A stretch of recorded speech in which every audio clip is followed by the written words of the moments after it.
Meron siyang defrost, potato fries, meat, chicken, fish, and cupcakes sir, o kaya muffins kung gusto niyo mag-bake po sir.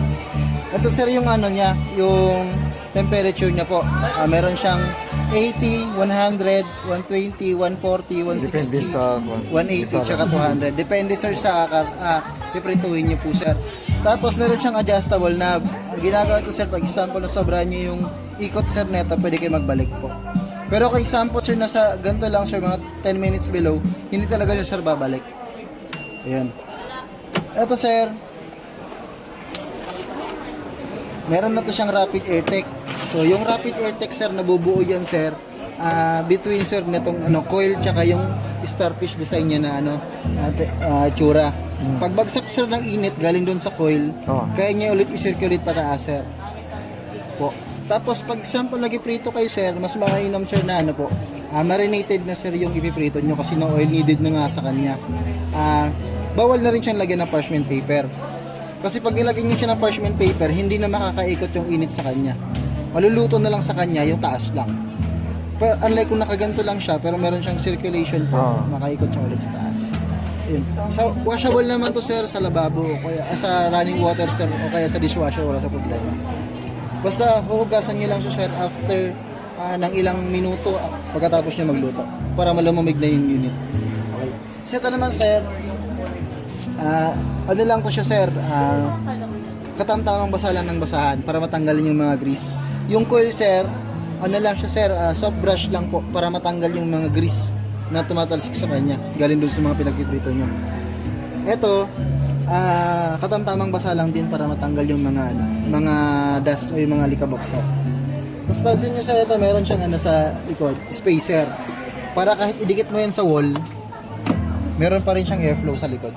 Isa pa po, pag ligpitan time na sir, pwede mo sir yan, yung ganito yung wirings para hindi siya messy tingnan. Ngayon sir, check na lang sir yung nito.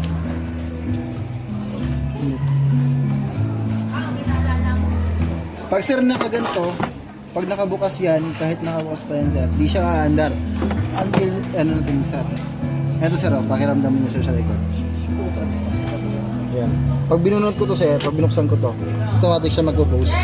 Ayun yung tinatawag sir na auto pose function sir.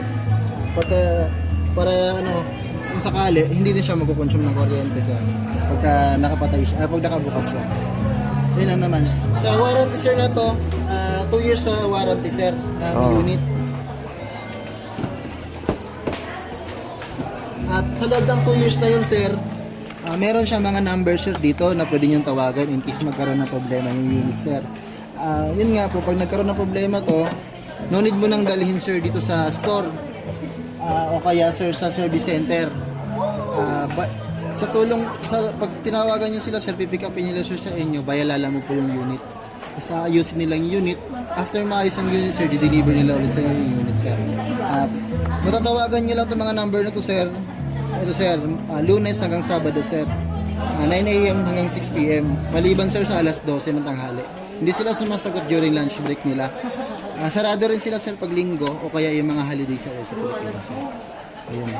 Example sir na kayo, magluluto kayo ng mga mag-explore kayo ng mga lulutuin sa kanya.